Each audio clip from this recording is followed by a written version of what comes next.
from online gambling brand deals at endorsements, siguro more than 3-4 million na yung tinanggihan ko. Wow! If ganun kalaki yung impact niya on Philippine society, shouldn't it be taxed even more? Kahit anong regulate ang gawin, no, evil will find a way. Ang moderation kay Aristoteles only applies to virtue and not to vices.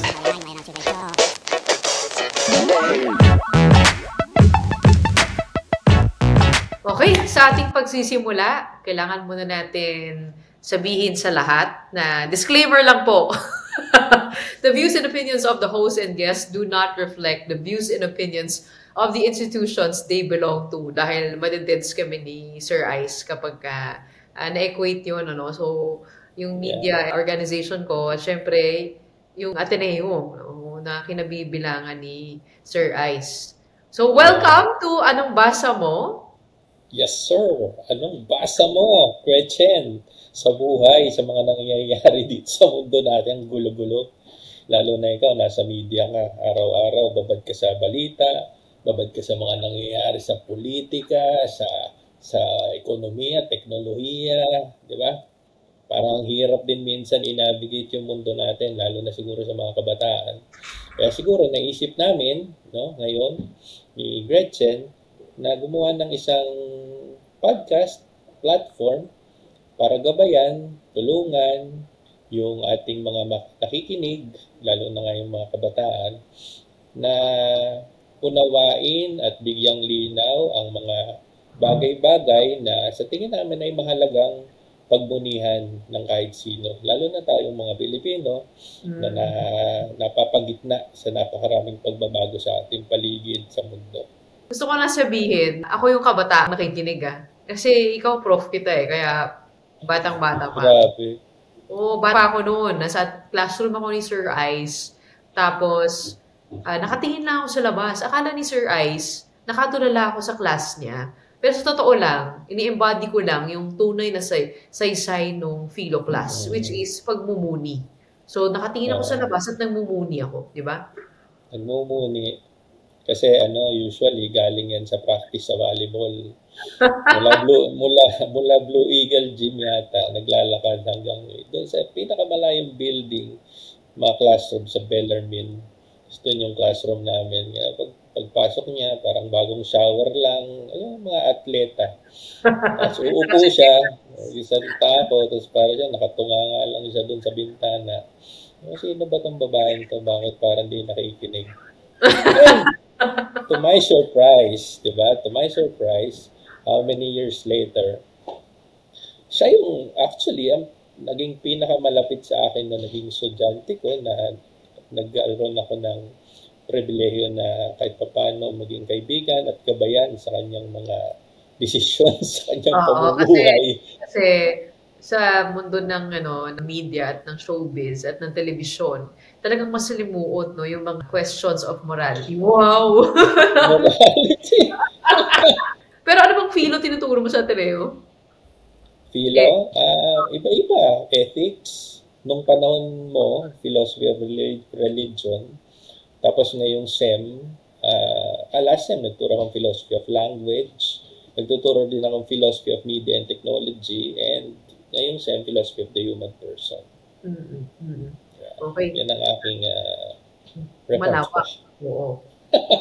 Kasi para maintindihan natin kung bakit nga ganun yung mga napapanood natin sa telebisyon, napapanood natin sa TikTok, yung mga nagtitrending, na issue ng bayan, yung mga personalities. So, si Ice ang magpapaliwanag kung ano ba yung mga hugot nila.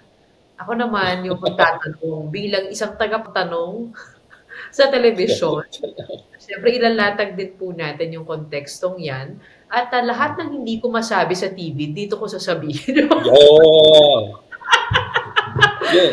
Ito, yan talaga yung Kaya yung pakay. Disclaimer natin, the views and opinions of hosts and guests do not reflect the views and opinions of the institutions they belong to. So, kami po ay naglalaro lamang sa digital space and hopefully marami po kayong mapulot dito sa aming mga usapan. Kaya naman, simulan na natin. Ang ating first episode ay tungkol sa napakainit na issue ngayon at talagang pinagdidebatihan iba't ibang mga politiko, iba't mga thought leader, iba't ibang mga ordinaryong Pilipino na nalulung na dito sa bisyong ito. Okay, para malinaw, no? Siguro alam niyo na yung sinasabi ko, hindi ito pagyoyosi, hindi ito, ano pang ang bisyo dyan, pero ito ay tungkol sa online gambling. Para mag-usapan yan, meron po kami special guest sa ating first episode na talaga namang naging vocal na rin nitong mga nakaraang linggo tungkol sa isyong ito.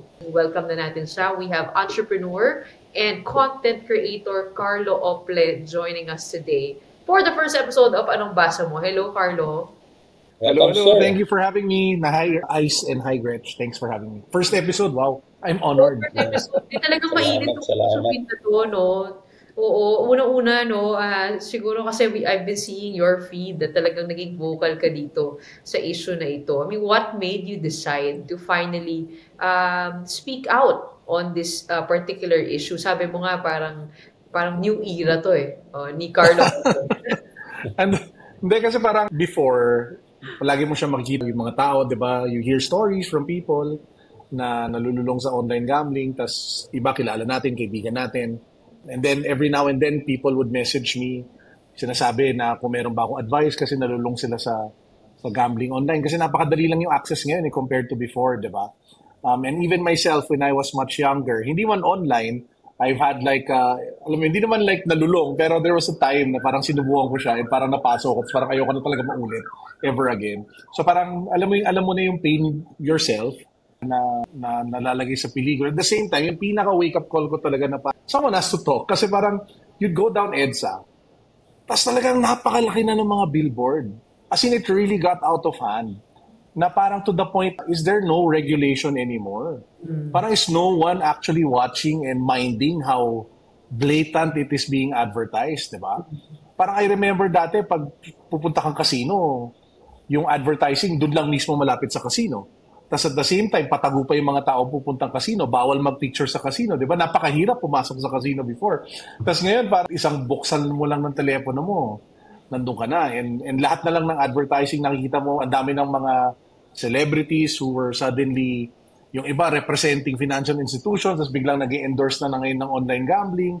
Yung iba nagsasabi dati na makuha ka sa sugal, tapos biglang ngayon nag-endorse na rin ng online gambling. So talagang you just kind of question na parang, ano nangyari? Di ba? Parang nangyari. Tapos parang hindi ko na napigilan sarili ko at one time kasi I just felt really bad para sa mga kakilala ko na mga nag-PM. Tapos nasakto pa, bigla nagkaroon ng sobrang laking billboard sa EDSA.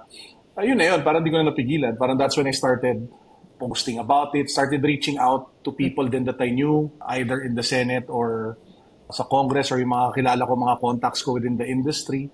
I'm trying to see if there's anything I can do to help or to at least put spotlight dun sa issue which I felt usapan. It feels like this all took us by storm, ano? Hindi ako sinasabi mo, parang, grabe, no? Ang daming pera dito. Tapos, nagiging acceptable na siya. Makikita mo yung ads niya, nasa news, nasa prime time, nasa sports shows, and it just makes you wonder, no? I mean, ikaw, that's why we wanted to invite you also. Gaano ba kahirap? I mean, to get those ads approved. I mean, normally. Di ba? Parang what is missing here na napapayagan yung gano'n, ng gano'ng kaluwag? Tama ka siguro, yung nire-refer mo na napakalaking ad. Itong recent ad billboard na kasing laki ng isang building. Gano'ng katagal. Correct. Oo nga eh. Well, dati kasi, so I used to work in advertising. I was in advertising for siguro more than 5 years. So may mga kliyente ako na kami yung gumagawa ng material nila for billboards, kami yung gumagawa ng material nila for TVCs. And alam ko gaano kahirap magpa-approve ng materials. Kailangan lahat ng claims o lahat ng sabihin mo doon substantiated. Kailangan yung logo or yung guidelines sinusunod mo lahat. Lalong-lalo na if it's a vice. If it's yung produkto na binibenta mo, napakahigpit ng regulations. Kaya nung nakita ko yung mga advertising na sobrang kumakalat tas wala naman number nung nagre-regulate kasi meron nagre-regulate dyan yung Ad Standards Council. Bago ka makapagpalabas ng kahit anong materyales, kailangan dumaan ka sa kanila. Tapos they'll kumbaga check it if pasado yan o hindi. And madaming mga advertising professionals na sumakit ang ulo sa back and forth. Kasi ilang beses kailangan i-edit at ilang beses kailangan maayos bago ma-approve ng ASC. So, apparently, ang nagre-regulate pala initially ng lahat ng online gambling ads is just PAGCOR. So it's not the Ad Standards Council. Ngayon, how that process happens, I don't know. I mean, sino yung nag-approve sa PAGCOR? Ano ba yung screening rules? I have no idea. But the reality is, biglang suddenly, yung advertising spend pagdating sa gambling, talagang, I have to double check the number if it's 3x or 5x, pero talagang sumabog siya this first quarter compared to quarter 1 last year. As in, both in... There are numbers that we can see. Yeah, it's from, I actually have a study. Wait, let me just pull it up very quickly. It's from Kantar Media, and the data shows nag-triple, 306% yung TV and radio spend from Q1 this year compared to Q1 last year. It's at 5.6 billion this first quarter compared to 1.3 billion compared to first quarter last year. Those are based on published rates. And obviously, may baka hindi nakaka-capture yung panel, pero it's very indicative of gaano kalaki yung bumuhos na pera this first quarter compared to first quarter last year. Kaya ramdam na ramdaman, Gretch, ngayon kumpara last time. As in talaga nag-triple yung ad spend. Kaya pag makikinig ka sa radyo, manonood ka ng TV, tumitingin ka sa billboard, sobrang laki talaga ng gastos yung perang pumasok. And yun nga, yung nagre-regulate, lang. And it's the entity that wants the casinos to become successful. So parang how is it regulation? Di ba? Parang it's like wolves watching the sheep. Parang ganun yung pagka-interpret ko, hindi naman talaga nababantayan, di ba? Sa Pogo, parang naging debate yan na bakit yung nagbibigay ng lisensya, siya din yung nagre-regulate. Parang hindi exactly. Parang may conflict of interest yan. Meron talagang, kasi kunyari, nakanino ba yung revenue targets, di ba? Kasi ultimately, you have to follow the money. Yung revenue targets na kay PAGCOR. So why would PAGCOR make it hard for casinos, di ba, to make money if it means the revenue targets will not be met? So siguro there's a conflict there. In fairness to PAGCOR, I saw today na meron silang, they're trying to come up with an arrangement with ASC na kailangan ng screen ng ASC yung advertising. So at least meron na. It's a little too late if you ask me kasi sobrang sumabog na. But at least they're trying to make an effort now. And one of the things there na pag-usapan natin na disclaimer, yung be a responsible gamer. Diba? Parang paulit-ulit na lang na classify itong online gambling sa gaming. Diba? But I'm sure naiinis yung mga gamer dahil parang hindi mo na ma-distinct kung ano yung exactly. Sa kung ano yung e-gambling. Correct. Actually, may sore spot ako dyan kasi I used to work in the online gaming space. Like legit gaming, not gambling. So the first years of my career, I used to work for a company called Level Up Games. So yun yung mga Ragnarok Online. Di ko alam kung Gretchen alam mo yan, pero baka si Sir Ice alam ko. Narinig ko lang sa mga estudyante ko dati. So naalala ko lang dati, siguro a few years ago, pag tinatanong ako, saan ka nagsimula? Sabihin ko online gaming. Tapos sabihin nila, sa casino ka nagtrabaho? Para hindi, di ba? Kasi umabot na nga sa point na na-corrupt na yung term na online gaming kasi it kept on being referred to or used by casinos. And I think, obviously, alam mo, it doesn't take a genius to figure out na ginawa yun para lang malighten yung imagery ng casino at maging mas acceptable. Which for me is such disingenuous and deceptive tactic, lalo na if it's a vice. What do I mean by that? Nakita ninyo yung mga pagbibili ka ng sigarilyo ngayon. Di ba, pag tingnan mo yung pack, talagang nakalagay doon yung sunog na lungs. Yung sobrang talagang it reminds you of what will happen to you if you smoke cigarettes. Di ba? As in, very graphic, very... Natatawa ako, sir, kasi kakakwit ko lang. Tapos nagpo-cold turkey talaga. Kaya nga okay nga ito, pinag-uusapan natin. Tumigil mag-use. Sir, congratulations, sir. Yun ang kanyang addiction. Ko. Inom ka na lang ng Coke Zero or something. Gusto dyan, ang hirap. Tama ka, no. Naisip ko nga yun, ba't di nila pwedeng pakita yung mga nalulung sa utang, yung picture ng missing sa bungero. Exactly. all of those consequences. Yung paglusot niyan, ang nakikinabang, yung mga nakakaintindi at saka yung marunong gumalaw dun sa mundo nung ganyan, yung mga taxation, yung mga politics niyan, di ba, etc. Kaya natotolerate, di ba? Hindi dahil, mali na kung mali, morality, kahit ano, pwede natin sabihin, mali yan, an injustice, no? But at the end of the day, it is being tolerated because a lot of people are kept in the dark. So, bumabalik talaga dun sa, di ba, paano natin iaangat yung level ng civic political awareness ng mamamayan. Paano natin sila isasali dun sa conversation. Kasi kung yung mga politiko lang din ang mag-uusap-usap dyan, kompromiso at negosasyon lang ang mangyayari dyan. Diba? Sila rin naman yung kumikita eh. Pero yung mga mamamayan, kung diba, hindi natin sila may empower na hoy, teka, ginagago ka. Kung hindi yun papasok sa kamalayan nila, ganun at ganun lang yung mangyayari ng paulit-ulit. Mag-iiba lang yan ang mga version. So, yan yung narrative ng Pilipinas eh. Di ba? So, ano tingin mo doon? I think nagbabago na yan.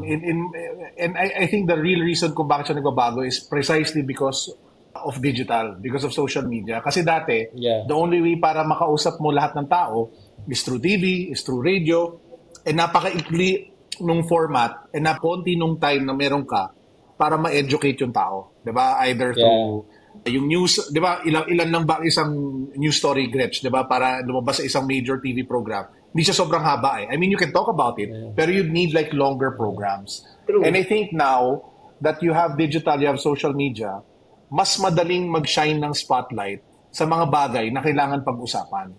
And yung kagandahan kasi ngayon, yung voting population, mas nagiging bata. Nakita natin yan sa previous election. And sobrang naniniwala at sobrang may tiwala ako sa next generation. I dare say na the next generation is always better than the previous generation. Diyan talaga pupusta ako. Na yung susunod na henerasyon will see and feel the pain of our generation and will do things differently. Sobrang naniniwala dyan. And kaya nga parang ngayon at this point, kung ano na lang yung pwede natin gawin to set them up to become a better generation, yun na lang yung kailangan natin gawin eh. Kasi may mga bagay talaga na we will not get to fix in our lifetime. Pero if kaya natin maayos at ma-set up yung foundation para sa kanila, katulad nito, pwede better. So ako, while I agree, it might go over the head of some people, it shouldn't stop us from talking about it. It shouldn't stop us from shining the spotlight on it. Kasi if there's one thing I know of politicians is that they are very egotistical. And if you shine the spotlight on them and you keep pinging them on Facebook and Twitter and you keep barraging them, kumbaga that will be their own poison for them to act. Wala naman silang choice. Kunyari ngayon, can you count kung ilang congressman na ngayon ang online gambling? Can you count ilang senator na ang biglang naglabas ng press release na anti-online gambling? Hindi naman yan nangyari overnight di ba? So, if you push and you mobilize and you empower and you keep educating, dapat hindi tayo magsawa ever. Lalong-lalo na ngayon na you have so many tools at our disposal to talk to the common Filipino. To talk to them either via TikTok videos, to IG Reels. I mean, there's never been a better time to become a communicator and an advocate and a champion of causes, I think, than today. Si Senator Sherwin kanina sinabi niya, they're open to looking at this. Kasi yung 5% na franchise tax na yan ay galing pa sa Presidential Decree 1869 na ginawa noong 1983. So, kumbaga, parang yun yung overarching law for all the companies granted franchises under PAGCOR. So, it seems that it needs taking a look at the tax structure applied to these companies. Kasi hindi rin siya commensurate, no? Yung physical casino, pupuntahan mo pa mahihirapan ka But if you take a look at the earnings of PAGCOR, malaki at majority na ay nanggagaling dito sa online gambling, which they reported. Meron tayong figures dito galing sa Inquirer, kalalabas lang today, nakalagay dito na parang 50 billion daw, about 40 to 50 billion ang kinikita ng PAGCOR from the franchise tax alone. At 5%. Oo. Tapos, kung makikita mo yung chart, sobrang liit na lamang ng physical casinos na revenue na PAGCOR casinos compared to the e-games. So, most of their revenue talaga is from this. At overreaching naman din kasi yung influence at yung reach ng internet. So, maybe, if ganun kalaki yung impact niya on Philippine society, shouldn't it be taxed even more? Meron pang statistics dito that yung most of the gamblers sa e-gambling websites are from the 18 to 40-year-old bracket. So mga bata talaga. Yeah. Wild, ano? Karamihan, tawagin mo ba namang gaming, tas puro cartoon yung mga characters, di ba? E di syempre, puro bata yung mga truck dyan. Diyos ko, ano ba yung mga yan? Talaga naabot ng ulo, no? Sa karanasan ko rin, syempre, bilyarista. Tambay ako ng bilyaran. Yan ang hobby ko. Parang kapag ka pumasok ka sa isang mundo na partikular na sugal, ang dali mo na lang pasukin yung ibang mundo. So, halimbawa, sa bilyaran, karamihan sa mga normal, sa mga ordinaryong bilyaran, ang makikita mo dyan, marami dyan mga sabungero. Mga sabungero. Parang, yun yung napansin ko. May sabungero, tapos nagbibilyar sila, tapos nagpupustahan sila sa bilyar.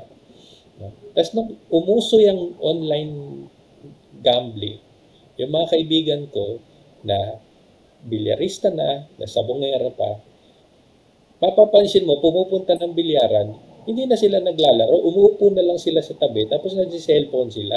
Sabi ko, ba't hindi na sila nagbibilyar? Kasi dati nagbibilyar pa eh. Ang ginagawa mo? Kasi hindi ako nagaganyan eh. Hindi, scatter. O, tinan mo, ganyan. Tapos yung iba din sila pumupunta, iba din sa kanila pumupunta din sa mga physical casinos. No? At yung sinasabi talaga nilang dahilan kung bakit, siyempre hindi naman nila sasabihin na lulong sila or anything. No? Ang sinasabi nila, kasi ang dali na lang daw mag-cash in at mag-cash out. I think yun talaga yung main kumbaga yun yung pinaka-dahilan kung bakit nag-boom yung online gambling. Yung kawalan ng hassle doon sa palitan ng pera. At saka kasi yung scatter, parang hindi ka naman nag-iisip eh. Pindot ka lang ng pindot eh. Wala namang strategy doon eh. Wala namang, di ba, unless yung, may iba, naglalaro sila ng baccarat, iba naglalaro ng blackjack na online na parang may totoong taong dealer. Lahat yan nasa cellphone lang ha. So, nakaupo lang sila doon. Sabi ko, bakit wala? Yung mga mesa walang naglalaro.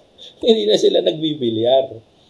Kasi parang ang iniisip siguro nila, parang mas madaling kumita rito kaysa makipaglaro pa ako ng bilyar. Yun yung nakakalungkot, Sir Ice, na parang ang daling, hindi naman sa madali pero ang daming ways para kumita ng pera through digital today compared to before. Kung titignan mo lang sa US, napakadaming batang milyonaryo because of digital eh. Kahit dito sa Pilipinas, ang daming batang yumayaman. Kasi alam nila na pag ginamit nila yung digital sa tamang paraan, kikita ka talaga. Yeah. Ang daling, alam mo yun, matuto ka lang mag-live selling sa TikTok, matuto ka ng affiliate marketing, matuto ka ng maging YouTuber ka or content creator or magtayo ka ng negosyo, di ba? Di ba, TikTok, napakadaming paraan para kumita. And yun yung dapat, kumbaga, tinuturo. At yun yung dapat pinupush. At yun yung sana dapat kumbaga, lagyan mo ng incentives para mas ganahan yung mga tao kaysa ngayon, dalagyan mo na sa dabakbak na tax lahat ng digital. Sino ba naman gaganahan na pumasok doon, di ba? Tapos lahat ng headline, tong influencer na to, inahabol ng BIR, tong content creator na to, parang, di ba? Pero sa totoo lang, ang ganda sanang i-push nung digital as a means for livelihood and to have a better quality of life. Pero yun nga, imbes na gano'n, yung parang yung mas gusto yata ng gobyerno, push ang scatter.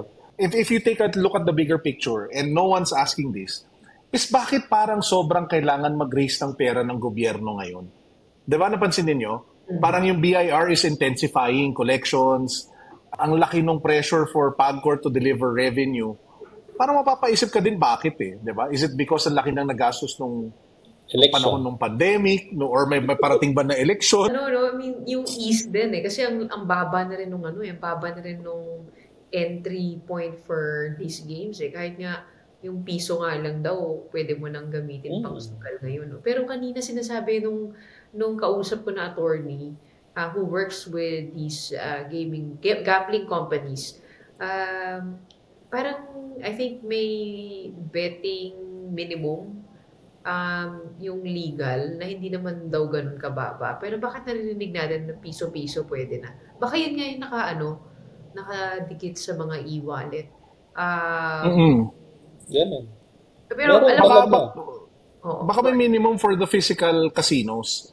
Pero dun sa mga online, napakadami talaga eh. And alam mo, di pa nga natin napag-uusapan yung mga illegal online gambling sites. We have to take a look at the actual PAGCOR regulations. Pero some of the things that she mentioned, si Attorney Kyoge, on paano mo malalaman kung illegal yung kumpanya is unang-una kung walang PAGCOR logo. Pero napepeke na rin daw yun. Yung iba, nilalagyan ng peking PAGCOR logo yung kanilang website. So, kailangan mong i-double check. Other red flags, kapag yung payment method medyo dubious, like for example, crypto lang yung tinatanggap nila at iba pa. Pag walang terms and conditions, hindi rin yun PAGCOR license. Kapag walang customer service, kapag wala kang matawagan, hindi rin yun legal. Kasi dapat mayroon kang makokontak. And sometimes daw, they're not even gambling sites. They just take your money and they run away. So, maaari kang ma-scam nitong mga nagpapanggap na gambling site. And lastly, kapag may complaint ka, dapat meron siyang complaint mechanism. You can file a complaint with PAGCOR and these cases are handled and resolved. So, yun yung mga sinabi na some ways to distinguish. Pero sa ngayon, dahil nga sa online, parang sobrang hirap na niyang ma-distinguish kung alin yung legal at hindi. Even endorsers have been promoting, some endorsers are promoting the illegal ones. Yes, exactly. Maraming sikat na YouTuber at influencer, kung mag-promote, sobrang wagas. As in talagang grabe, nag-stream pa sila na naglalaro sila for several hours every day. Pero pag pumunta ka sa website at tingnan mo, sobrang obvious na illegal yung website. Walang logo ng PAGCOR, wala lahat na sinabi mo, Gretch. And yung nakakapagtaka, ba't walang humahan nila? Ba't walang consequences? Bakit? Ito napaka-blatant, napaka-obvious, and yet why is no one acting? Diba? So doon ka rin mapapaisip, parang akala ko ba galit kayo sa illegal online gambling? Bakit wala kayo ginagawa? Siguro magandang tanungin din yun sa PAGCOR. Parang ano ba talaga ginagawa ninyo? Bakit sobrang kumakalat? Walang enforcement. Yes, exactly. Meron naman pala tayo mga batas o legal framework. No, fair ka ba? Sandamakmak na beses na. Siguro mahigit, in terms of value, peso value that I've turned down from from online gambling brand deals at endorsements. Siguro more than 3-4 million na yung tinanggihan ko. Wow! Ang galing. So, hindi talaga kakayanin ng konsensya. Anong pinagagawa sa'yo? One, yung isa, tinanong ako kung pwede daw mag-stream ako na naglalaro ako. Yung isa, grabe, sinabi sa akin, magsiset up daw sila ng online gambling na parang website na para sa akin mismo. Tapos may cut ako sa earnings. May mga ganoon, sobrang kasi talaga mapakamot ka na lang talaga ng ulo. Totoo ba yun? Nilalaro talaga ng mga streamer? Or ano lang yun? Padala kita ng link. Panoodin mo mamaya. Dami yan, Gretch. Dami yan. Ako rin ako. Pero more of mga speech, mga hosting. Siguro ako ang value sa akin, feeling ko mga 1 million. Pero yun pa lang so far. Alam mo bang, syempre napunta ako dyan before pa pumutok to lahat, di ba? Parang medyo madami na tumatanggap mga personalities. Kasi racket siya, mag-host ka lang nito, magaganyan ka. Parang napaisip ako. Pinapag-speech ako on good health. Maintaining good health. Sabi ko, baka pwede kong gamitin tong avenue na to para pag-usapan yung healthy lifestyle. Kaya lang, paano ko gagawin yun? Yung unang sasabihin ko, huwag kayong mag-gamble. Medyo moral dilemma yun. Pangalawa, nagja-jogging ako sa UP. So, dinidiscern ko tong problema na to. Pinaalam ko pa dito sa aming newsroom kung pwede ba ako mag-speech. Kasi speech nga lang naman, yun, hindi naman endorsement yun. Pero, kukunan daw ng picture, ipopost ka sa pages nila, etc. Biglang tumawag yung mami ko. Sinabi niya, alam mo bang ba't umuutang sa'yo itong kamag-anak mo? Umuutang pala to sa'yo yung kamag-anak mo kasi yung asawa niya lulong sa utang, sa gambling. At doon ako nahimasmasa na parang nabuhusan ako ng malamig na tubig na pag malayo kasi sa'yo yung problema, parang pwede mo kasing sabihin, choice nyo naman yan eh. Kung maglalaro kayo o hindi. Hindi naman namin sinasabing magpakalulong kayo sa bisyo. Kumbaga, parang pwede na masubukan yung paminsan-minsan. Pero kung magpo-promote tayo, technically parang choice nyo pa rin yan, di ba? Which is yun yung naging dahilan ng maraming endorsers nitong gambling na ito. Na feeling ko could be because hindi nila nararamdaman yung direct impact to them and to their loved ones. Kaya ang bilis sabihin na choice nyo naman yan eh. Sige, ipopromote ko to. Choice nyo pa rin yan. Exactly. Sobrang ko, yun nga yung sinabi ko kanina, napakadaming celebrities certain celebrities magsasalita about, alam mo yun nga, parang financial responsibility, alam mo yun, may mga endorsement sila sa ganon, or sabihin, hawakan mo yung pera mo ng tama, biglang lalabas sila sa ad ng ganon, talagang hindi mo naintindihan paano nangyari yun eh. Parang yung conflict ng dalawang mundong yun, di ba? I'd make a call for them. Kasi alam mo, ending na to, feeling ko, hindi na rin magiging ganun kalaki yung budget sa advertising. Sabihin natin kung hindi man lang ma-total ban outright, ma-regulate man to, hindi na talaga magiging as like before. Kung ako itong mga artista na to, at saka celebrities, pangunahan na nila. Kung kaya nilang umalis sa mga kontrata na yan, umalis na sila. Huwag nilang antayin pang Pero narinig ko yung mga tumanggap ng mga endorsements na yan, nawalan din ng ibang endorsement. Exactly. So, yun na nga, dahil nagkakaroon na ng backlash. Correct. Oo. May kilala ko, hindi ko napapangalanan. Nag-down payment, nag-down payment siya sa bahay. Kasi may, ang pagkaintindi niya, or ang feeling niya, matagal yung engagement niya pagdating dito sa mga online casinos. So ngayon, nasa-stress siya pag na-ban daw outright or pag bumaba yung budget, baka hindi na ma-renew yung kontrata niya. Tapos dahil dito, may mga brand deal siya na hindi na natuloy kasi na-identify na siya sa mundong to. Diba? So kaya kailangan as content creators maging responsible ka din sa mga pipiliin mong mga brand deals kung saan ka lalagay. Pero grabe, no? Ang daming pera. I mean, if your industry was struggling, right, it would be like very easy to accept money. Particularly, for example, in the media, when you talk about the media landscape, dahil ngayon sa changes, no, makikita mo, ang dami na ring mga ads yan sa TV. Pero parang how do you fault also yung mga tumatanggap nitong mga placement na ito kung nagsastruggle din ang kanilang negosyo, di ba? Yun din yung parang babalansihin mo eh. But I guess that's where government regulation needs to come in. Kasi pag exactly. And I think the challenge there is yun nga there's been a lack of regulation. Parang umabot, they just let the doors wide open eh. It wouldn't have come to this. Hindi magiging ganito kalala. If hindi umabot sa punto na pag nag-login tayo sa mga e-wallet natin, hindi ko napapangalanan yung mga brand ng e-wallet, pero obvious naman kung sino sila, ay ang unang lalabas sa'yo na pop-up ad ay baka gusto mo kumusta. Hindi naman tayo aabot sa gantong sitwasyon na pag dumaan ako ng EDSA, lahat ng billboard na makikita ko napakalaki tungkol sa online gambling. Hindi naman naabot sa gantong punto kung lahat na lang ng endorser na kahit bata, matanda, at bagets, nandun na mismo. Diba? Bakit mo kukunin yung mga endorser na bata if not because you want to target a younger demographic? Diba? Hindi tayo aabot sa ganito if there was regulation. Kaya natatawa ako na parang si Pagcor, di ba, we're all for stricter regulation. Bakit hindi nyo ginawa? Oo nga naman. In the first Natutuwa pa kasi sila. Natutuwa pa sila nung simulan dahil lang pera eh. Bakit wala kayong ginawa? Kung kasi tatanong ko, kayo mag-alala. Oo, parang umabot tayo sa punto na talagang, alam mo, di ba alam mo yung billboard sa may EDSA, ano yun, yung puro bench models dati before? Di ba there's this iconic set of billboards doon sa may Guadalupe? Wala na, nawala na yung mga, yung mga damit-damit, parang puro, kung ano-ano na lang na nasugal eh. Di ba?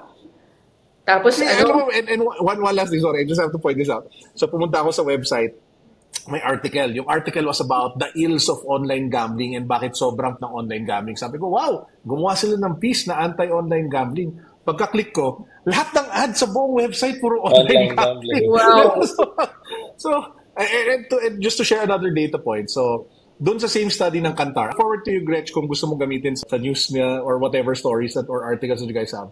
May isang article, may isang data point that says that one online gambling company, isang online gambling company, and the average spend is around 5 to 6 million on Facebook ads every month.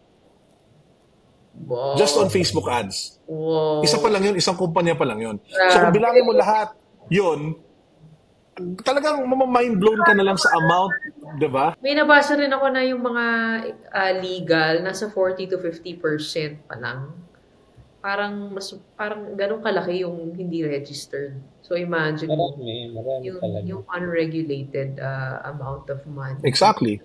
Oo. Pero yun nga, if you take a look at the government structure, nasa kapangyarihan ng presidente to ban this, just as he did with POGO, kasi it is within the purview of the executive branch.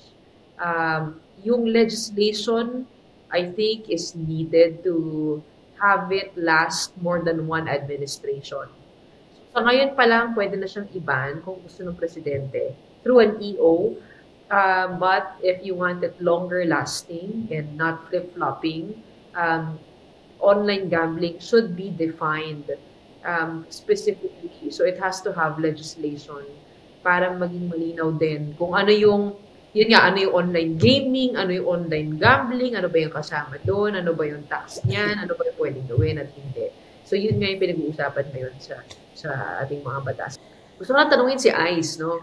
Dahil he recently quit smoking. Para sa mga lulong dito, syempre, we don't want to gambling din. We don't want to shun them away naman because actually meron ako mga kilala sa aking circles na aminado silang nalulong sila dito and they want to have better lives. Meron niyang isa, nag-install siya ng app para yung automatic ma-block yung mga gambling websites. Hindi na mag-appear sa kanya, hindi na niya ma-access at all. Even Pagcor has that self-exclusion something program na basta hindi mo na ma-access dahil na-addict ka na sobra. Help us understand the nature of addiction. Well, it's all in the brain.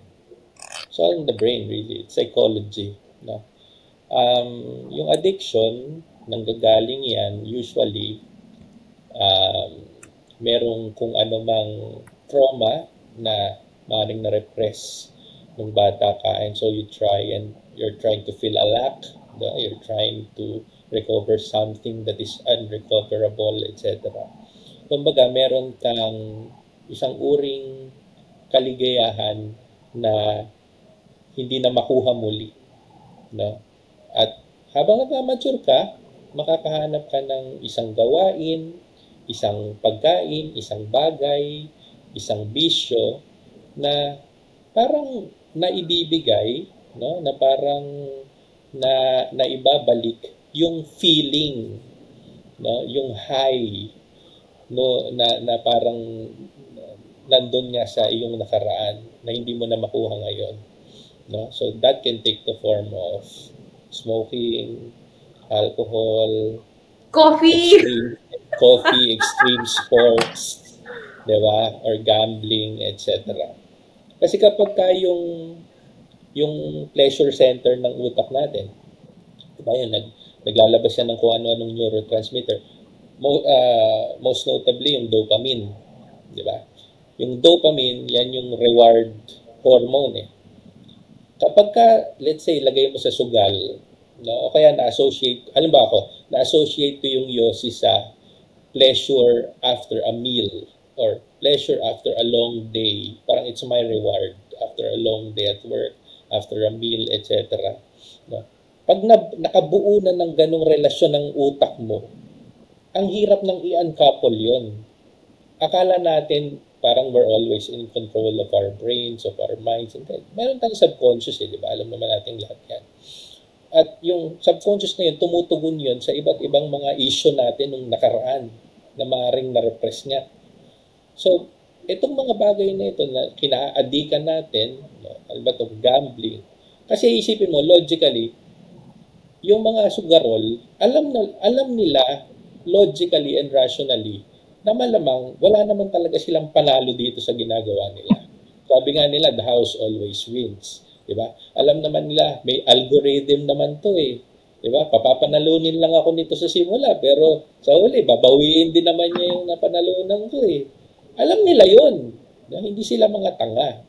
No? Hindi sila mga bobo na pindot ng pindot. No? Alam nila yun. Pero kasi yung mismong pagtataya, diba? Yung mismong anticipation, yung mismong pagbabaka sakali, yung mismong excitement na marami kayo, tatlo kayo magkakaibigan, nakatingin kayo dun sa cellphone, because it can be a communal activity eh, na hati-hati kayo ng taya. Diba? Papasa mo sa akin Gcash mo, papasa mo sa akin, taya natin sa blackjack. No? It can be a bonding experience also. Yung ganung klase ng high, yun ang talagang hinahabol mo. Akala mo, ang hinahabol mo, yung gambling. Akala mo, ang gusto mo, yung mismong pagsusugal. Hindi. Ang gusto mo, yung high na nakukuha mo doon sa ginagawa mo. Hindi yung mismong pagsusugal. No? Kasi, yung rationally, alam mo, hindi ka mananalo sa sugal eh. Bakit mo gusto? Hindi ba talaga? Pag pinakausap ko sila, parang sabi nila, 500 lang tinayo ako, 1,000 lang nanalo ko, 100,000. Mananalo sa simula. Siyempre, maengganyo ka muna. Hindi ka naman pwedeng patalunin agad. Di ba? Pero yung punto ko ay, minsan, yun yung kailangan nating maging mulat sa usapin ng addiction. Na-addict tayo, hindi sa yosi. Hindi tayo na-addict sa yosi. Hindi tayo na-addict sa porn. Hindi tayo na-addict sa extreme sports, etc. Na-addict tayo dun sa feeling na nakukuha natin kapag ginagawa natin at nag-engage tayo dun sa mga gawain yun. Yun ang hinahabol natin. Hindi tayo na-addict sa shabu. Hindi tayo na-addict sa fentanyl sa Amerika. Meron tayong hinahabol na pakiramdam na sa tingin natin, dun lang natin nakukuha sa ganung gawain. Kaya kung makitid ang mundo mo at maliit ang social circle mo at wala kang masyadong ibang hobbies o ginagawa, yun at yun lang talaga din ang hahanapin mong gawin. Kasi wala kang maisip na alternatibo eh. No? Kaya pag nagre-rehab, di ba, pag dinala ka sa rehab, sasabihin siya, mag-aral ka mag-painting, di ba, music, etc. Maghanap ka na, kailangan mong makahanap ng ibang activity na pwedeng magbigay sa iyo ng parehas na high. Ilang araw ka na hindi nag-yosi? May gitsang buwan na. Woo! At alam mo naman, kinukwento ko naman sa iyo ang aking struggles. So, one month ka na hindi nag-yosi. And I've been smoking for the past 28 years. Wow! Yeah, since I was 16. So ano na ngayon? Vape? Nag-vape ka? Well, actually, yung sabi ng doktor, hindi ko daw dapat tinigil ng parang cold turkey. Bakit? Dahil nung tinigil ko ng cold turkey, kung ano-ano yung nangyari psychological sa akin. Sa totoo lang. Ano daw dapat? Dahan-dahan? Pero, dapat daw dahan-dahan. Kasi ako kilala ko sarili ko. Pag dinahan-dahan ko, hindi ko ititigil. So, kailangan mo magpasya. Kaya yung mga, yung mga online gambling din, yung mga nalululong dyan, hindi rin kailangan mo rin maintindihan na yung mga sinasabing mensahe na parang petsa de peligro na, tigil na, parang gano'n, di ba? Response. hindi yun madali. Parang sa isang lulong na sugarol, parang pinapatronize mo lang at ginagago yun na parang, hindi, alam mo na hindi naman yung tatalab. Alam mo, sinasabi mo lang yon, di ba? Para masabi mo na, oh, parang, we warned you, di ba? We care about you. Sabi namin pero, empty platitudes yan. Alam mo na, yung tunay na sugarol, yung tunay na lulong, yung tunay na naghahanap ng high sa sugal, hindi naman tatabla yun. Kaya yun ay personal na pasya. Sa dulo, maaaring magkaroon ng isang malaking krisis sa pamilya. No? Kasi sana hindi na humantong doon. Maaaring may isang kaibigan na nakita mo nga na gano'n na nangyayari sa kanya. Kaya, oh shit, baka mangyari rin sa akin yun. Pero yung mga sinasabi ng gobyerno, pag galing sa third party, pag addict ka ha, pag addict ka, kasi ako, naging addict ako sa Yossi, di ba? Pag addict ka, yung mga sinasabi sa inyo ng mga ibang tao, kadalasan yan papasok sa tenga mo, lalabas din sa kabila. Kasi, ikaw mismo, kailangan meron ka maramdaman, di ba? Nagpa-check up ka, biglang sinabi, yung baga mo, kalahati na lang. Kung hindi sa'yo manggagaling yung pasya, na okay, tama na to, ayoko na, hindi na yata maganda to, hindi ka talaga titigil. Kahit anong counseling, maniwala kayo sa akin, kahit anong counseling, kung mausap ka ng kahit sinong mga tunay na lulong, addict ha, sa kahit anong bagay, kung hindi manggagaling sa kanila yung pasya, dahil may nangyari sa kanilang isang crisis, anomaly, na they cannot deny, na parang na buhay na ang nakataya, pamilya na ang nakataya, etc. Yung iba nga, kahit na nakita na nilang pinantaya na nila yung matrikula ng anak nila, tumutuloy pa rin eh. Di ba? Kung hindi talaga manggagaling sa sarili, tutuloy mo lang na itutuloy. Pero Ice, yun ang nakakatakot. Paano naman sa mga may loved ones na lulong sa sugal? Anong advice mo sa amin kung paano namin dadamayan yung lulong dito sa mga addiction na ito? Kasi yung iba, paparangalan nila, yung kamag-anak nila. Ano ba yung effective? Ako sa akin, kailangan manggaling sa kanila yung kwento. Kasi pag kinumpronta mo yung addict, tapos sabi mo, mali yan, masama yan, tigilan mo yan, etc. Lalo niya gagawin yun. Kasi meron nga siyang diba, yung addiction parang going against social norms na yan eh. Diba? Parang meron ka nang tendency na maging non-conformist eh. Diba? Parang itong mga bisyong to na ayaw ng lipunan, dyan ako magbababad.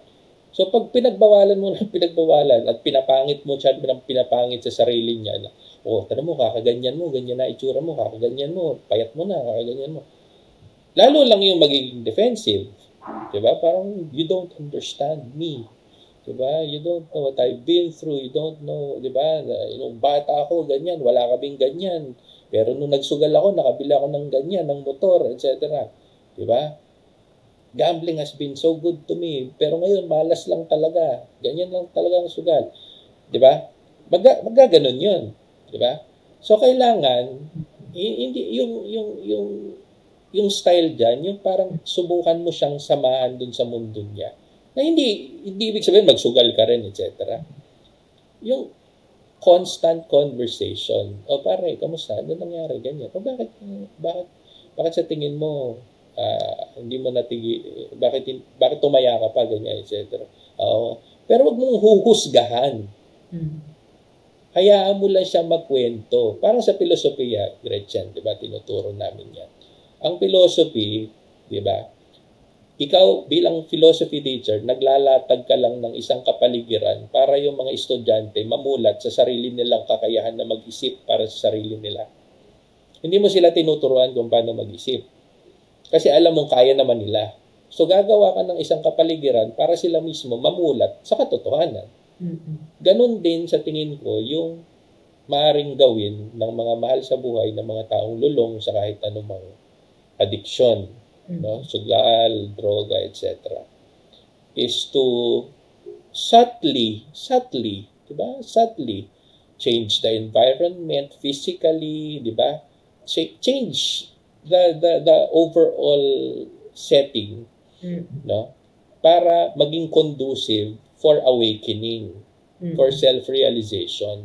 How much of it is how much of it is emotional in terms of the decision making nung na-addict sa sugal? Pwede mo kasing sabihin na It's ano ba to? greatly emotional. Greatly emotional. Hindi siya rational. Kasi rational siya to a certain extent. No? Pero yung argument ng mga gambling companies na parang meron namang healthy form of gambling, di ba? Parang responsible gambling. Can I just add quickly? Kasi di ko mapigilan sa sarili ko. Responsible gambling means responsible regulation. Diba? It's not just up to the player, it's up to the regulations. Kasi if you take a look at other countries, napaka-strict talaga nila pagdating sa either online gambling or casinos eh. Yung know your customer, yung lahat ng processes for you to be, kinyari kung pamilya ka, tapos gusto mong sabihin na i-cut off na tong tao na to from gambling. In other countries, in other markets, iba talaga yung level of regulation. So responsible gaming goes responsible gambling goes hand in hand with responsible regulation, which I think yun yung talaga yung naging problema natin punot dulo nito. Nakadurog ng puso yung pagkakwento ni Sir Ice nung kung ano yung dinadaanan ng isang lulong eh, di ba? Nakakalungkot talaga pag isipin mo eh. And yet, ginawa natin, or ginawa ng gobyerno na to, or ginawa ng mga companies na to, sobrang easy to access to millions and millions and tens of millions of Filipinos. And parang binuksan mo lang yung pinto na mas madami maging lulong without the responsible regulation. And I think yun yung kailangan talagang magawa ng paraan. And ito yung malungkot every day that passes na walang nangyayari, mas dumadami pa yung lulong. Every day that passes na walang, alam mo yun, EO na lumabas or walang batas na lumabas or walang gawin si PAGCOR, kada araw may mga tao nagbukas ng e-wallet nila, nakikita yung at nasisimula ng down that road na sinabi ni Ice na eventually ganun na baka mangyari sa kanila. Kaya talaga there has to be that sense of urgency na maayos to eh. Kasi kung hindi, we'll just wake up one day na talagang hindi lang tayo online gambling capital ng Asia, baka tayo ng online gambling capital of the world, di ba? Na talaga hindi na yata yun yung gusto nating mundo para sa kabataan. Parang napakabigat ng pasanin nung addict. Parang addicted ka na nga dun sa gambling o kung ano man yung kina-addictan mo. Ikaw pa yung binibigyan ng burden to choose right. Alam mo na nga parang hirap na nga in the first place eh. Parang incapacitated ka na at to some level because of the emotional responses and traumas na nabanggit ni Sir Ice. Pati ba naman yung pagtigil sa pusta de peligro? Nasakto mo, sinabi ko kanina. Sobrang sakto. Yung sinabi ko kanina na... At pati yung mga kaakit-akit na endorsements ng mga influencer, kailangan mong patanggihan. O di ba, lalo na pag may abs yung atleta o yung artista. Di ba? Dagdag temptation. Yung controversial na konsepto dyan, yung filosofiya na everything in moderation. Di ba? Drink, di ba? Sa alak, drink moderately. Diba? Parang katamtaman lang. Diba? Katamtaman lang. Pero ang katamtaman, ito, matututunan natin to sa pilosopong si Aristoteles. No? Ang moderation kay Aristoteles only applies to virtue and not to vices. Diba? Walang tama lang na maling gawain. Walang saktong shabu lang. Walang saktong pagnanakaw lang. Walang saktong kagahamanan lang. Kung mali na mismo yung gawain per se, walang tamang sukat yun. Yan ang sabi ni Aristotle. No? Kaya, para sa akin, at the end of the day, napakahalaga ng education, di ba? Dahil issue rin yan eh. Di ba? Issue rin yan nung nakaraan, yung mga K-12, di ba? Yung issue ko nga, sabi ko sa iyo, Gretch, nung gusto nila tanggalin yung ethics sa curriculum, di ba? Nagkaroon pa ako ng post dyan. Kasi kung alam ito ng mga kabataan, no? Alam mo, itong sinasabi na ito ni Aristoteles, di ba? Na kahit paano nasa abot tanaw nila yan, meron silang pamamaraan para husisain yung kanilang ginagawa kung ito ba'y nasa landas ng birtud o nasa landas ng bisyo. Diba? At pwede nilang isipin para sa kanilang sarili, hindi mo na kailangan turuan, hindi mo na kailangan sabihan na, okay, parang hindi yata tama itong ginagawa ko. Parang kabaliwan na ata itong ginagawa ko. The long run, kung yung mga mamamayan mismo ay magkakaroon ng kamulatan, no? Kahit bigyan mo yan ng bigyan ng mga bagay na kaaadikan nila, marunong na silang humindi, marunong na silang sa'yo na lang yan. Mas okay dito, mas magtatrabaho na lang ako, alagaan ko na lang yung anak ko, etc. Oo, I agree with Sir Carlo na regulation is very important, especially now, di ba? Na kailangan yung gobyerno may gawin. Pero ang sa akin, in the long run, di ba? Kahit anong regulate ang gawin, no? Evil will find a way, di ba? Immorality will find a way to thrive because it's money. No? So, laging may mabibiktima at usually yung biktima, hindi yan dahil bobo sila, hindi yan dahil mahina sila, kundi dahil kulang sila sa self-awareness. Diba? Kung sino pa yung mismong mga vulnerable, yun pa ang pinagkakakitaan. Headline nga dun sa isang newspaper na nabasa ko, "Don't profit of moral decay." Malacanang is asked not to profit of moral decay. Dahil yun naman ang punot dulo nito. Saan na tayo pupulutin sa dulo ng araw? Alam niyo na ang mga dapat ninyong gawin, tumingin sa salamin at aminin sa iyong sarili kung sino ka.